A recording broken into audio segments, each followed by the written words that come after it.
Yes, there is dramatic new evidence in the famous murders of Lizzie Borden's parents.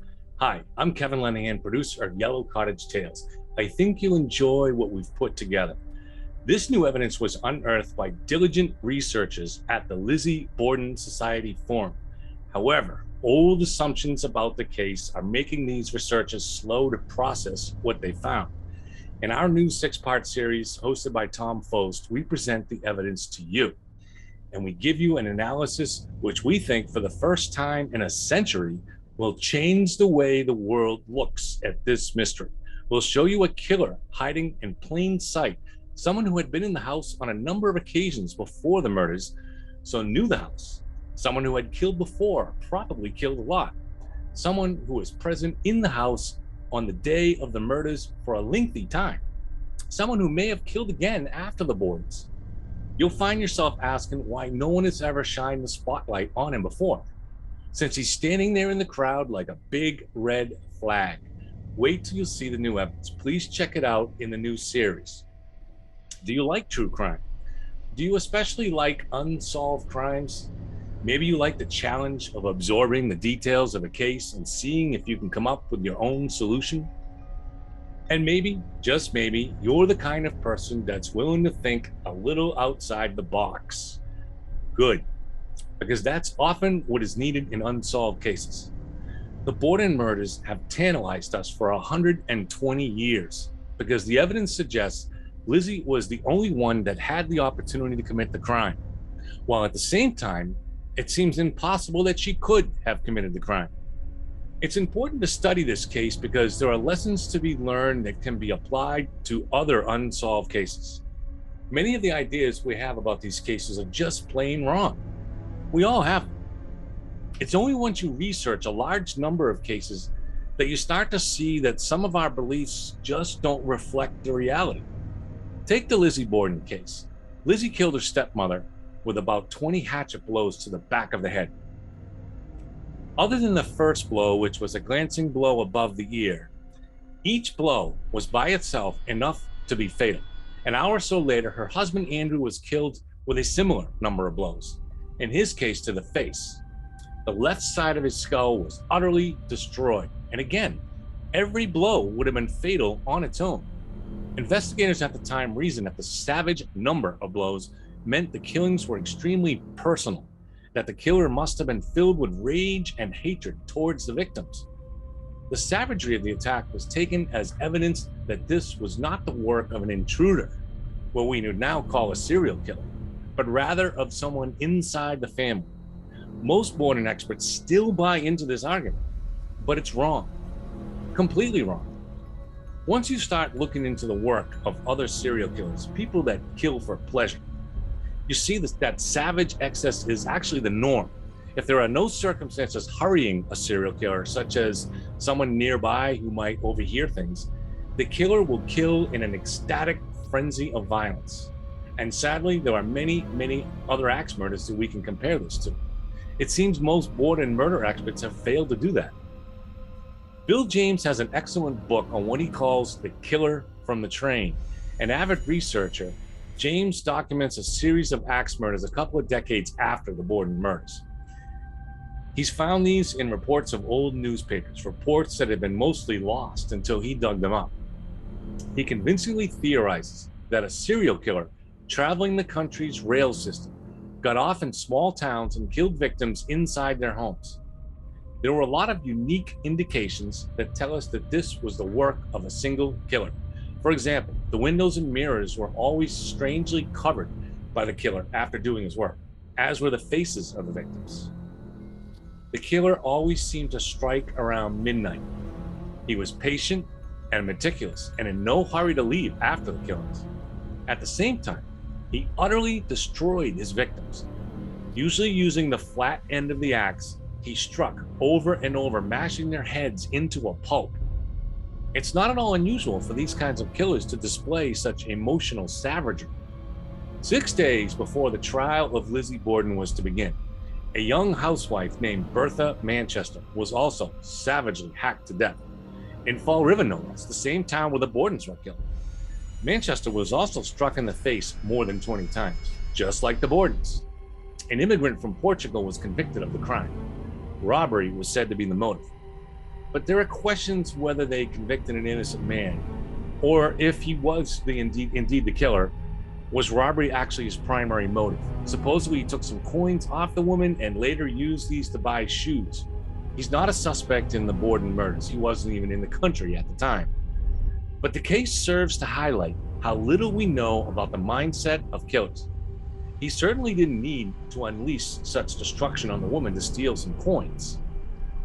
A serial killer is driven by an urge to kill. It's what he dreams about, what he enjoys. But that doesn't mean he won't steal some money from the scene. It's not like serial killers have some kind of rule against stealing. So this idea that the killer of the Bordens was animated by deep personal hatred based on the number of hacks must be completely discarded. We don't know that at all. The number of whacks tells us nothing at all about the motive of the killer. That type of savagery is the norm for killers who kill for the joy of it. An even bigger problem in the Borden case, something we'll see in every infamous case, is the reliability of witnesses. In fact, when you study a number of these murders, you'll quickly see that false witnesses are perhaps the biggest obstacle when it comes to learning the truth. In pretty much every one of these cases, false witnesses come out of the woodwork. When I say famous cases, I mean locally famous. Any murder in a small town is all everyone talks about for weeks. It's the big event of their lives. And in that environment, false witnesses always materialize. Police have to chase down every lead, so false witnesses drain police resources. But that's far from the worst thing that comes from this. The problem begins with how humans process events. We form narratives. Say you go into a bank for some business, and while you're there, the bank is robbed. Your mind has to later put together a sequence of events. But human memory is malleable. It tries to fit everything into a sensible narrative. And what you later think you remember quite clearly might actually be inaccurate in many ways. But you still believe it. And over time, your memory, even these parts that are false, harden into certainty. In your mind, you start to actually see it happening in a way that it really didn't. We're influenced by our biases and by our preconceived notions, but even more troubling, we're easily influenced by what we hear other people talking about after the event. One of the many cases Bill James looked at was the murder of the Castaway family in 1911 in San Antonio. A husband, wife, and 3 small kids were killed in their beds by an accident. What struck investigators at the time as odd was how none of them woke up. None of them heard anything and awoke before the killer reached their bed. We now know this is weirdly somewhat common, and we at Yellow Cottage Tales are working on a future episode on that. But to the investigators in 1911, it was a mystery, and the whole town was wondering why no one woke up. The theory spread that perhaps the family was drugged before they went to sleep. No evidence of a drug was ever found. But with this theory on everyone's lips, surprise, surprise, a witness emerged with a story to connect those dots. A local saloon keeper reported that Mr. Castaway had come in at 11 p.m., about an hour before the killings, and ordered a bucket of beer to go. So the theory emerged that somehow someone slipped a sedative into that bucket, and this allowed the killer to do his work without waking anyone. But the whole thing is nonsense. The father was an occasional drinker at best. The wife was an abstainer. The kids were 6 years old, 4 years old, and an infant that was only 5 months. It was pouring rain that night. Mr. Castaway had to work at 7 a.m., and he was an upstanding man in his community. To believe the saloon keeper, one has to think that Castaway ventured out in the rain, brought a bucket of beer home, somewhere along the way allowing a drug to be slipped into it, then shared it with his family. Almost certainly Castaway never went into that saloon that night. But these kinds of witnesses come out all the time. And here's the problem. If this story fits the emerging narrative or connects some dots, their testimony is accepted with little or no skepticism. If it fits the prevailing police or prosecution narrative, it goes unchallenged. And sometimes this has led to the execution of someone innocent. The witness problem comes up numerous times in the case of Lizzie Borden. But one instance has swayed many people. and in fact played a key part in her indictment. A local drugstore owner emerged to say that Lizzie had tried to buy a form of cyanide the day before the murders. And just as with the Castaway killings, the witness didn't come forth in a vacuum. Abby Borden had visited the doctor the morning before the murders. A severe stomach illness had swept the family. Actually, there is evidence that some kind of bug was going through the whole city, but the Bordens didn't know that. It struck Abby and Andrew and Lizzie. So severe was it that Abby suspected that they were being poisoned. Well, within hours of the Borden murders, among the rumors sweeping the city were two things. First, that someone had tried to poison the Bordens. And then second, shortly later following it, that Lizzie was the prime suspect in the hacking death of her parents. Is it really surprising that some witness emerged to connect those dots? That someone came out of the woodwork to say Lizzie had tried to buy poison in their store? Once you read about a number of unsolved cases, you'll realize that not only is this not surprising, it's expected. It's going to happen. False witnesses will come out with statements that support the prevailing narrative. Count on it. Are these witnesses lying? Sometimes. But often they are probably convinced enough of what they're saying that they would actually pass a lie detector test. As George Costanza said, it's not a lie if you believe it. Whatever the reason for this phenomenon, it's just a fact. It happens in every high-profile case.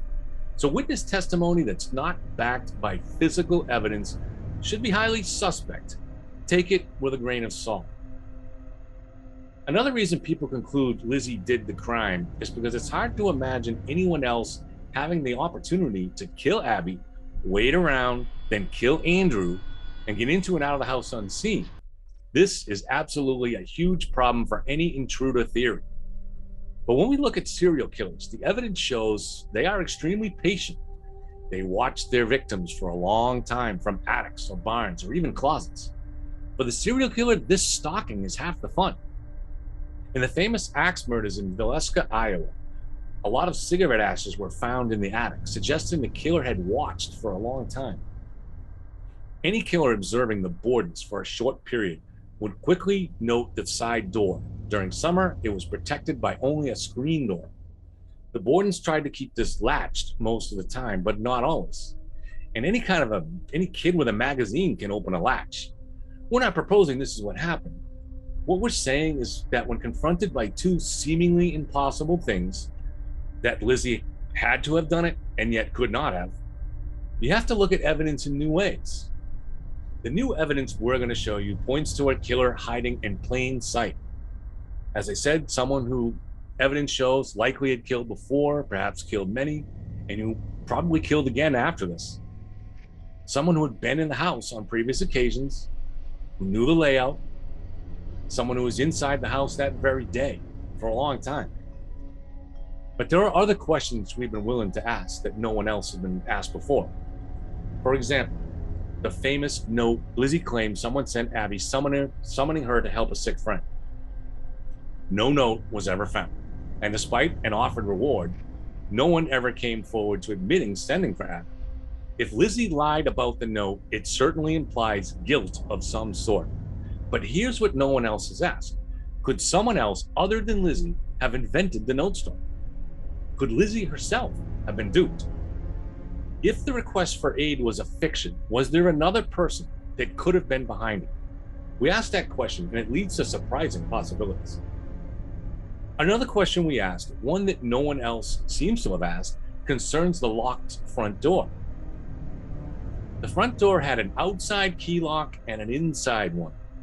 The inside key was kept in the hallway.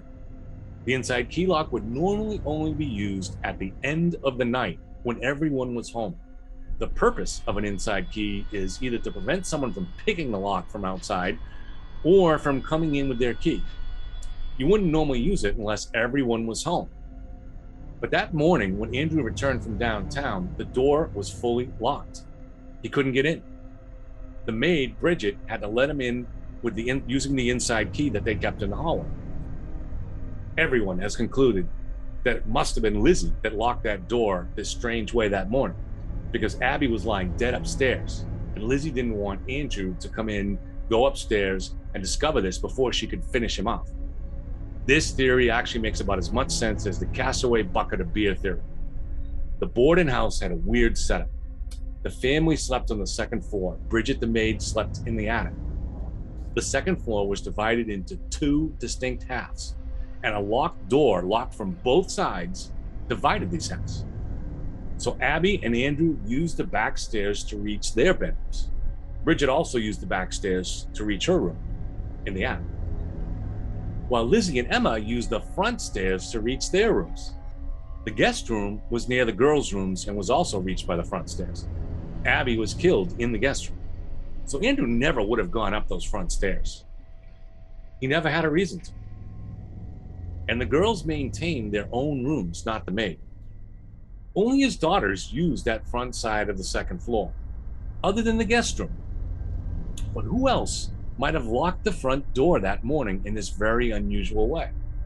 In other words, who else might have locked it with the inside key? Who else might have been planning a trip upstairs and didn't want to be discovered? There's another thing worth considering when it comes to locks. What is the purpose of having a lock that keys from the inside? The only one I can think of is that there were times when the family might not want someone from outside to be able to get in with a key.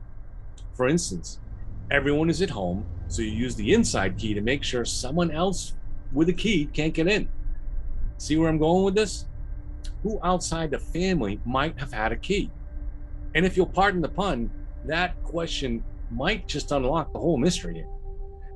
We can't know the answer to these questions, but reasonable deductions can be made. There were only 3 people in the house because Emma, the older sister, was out of town. Andrew was not home, and he would never have come up these front stairs for any reason. Of the 3 women inside the house, which of them had reason to worry someone outside the residence of the home might come in with a key and go upstairs and see something they shouldn't? Which of them would know exactly who outside the family had a key? If someone other than Lizzie took this unusual step of using the inside lock key, what does that mean? Please join us on our Lizzie Borden series hosted by Tom Fost.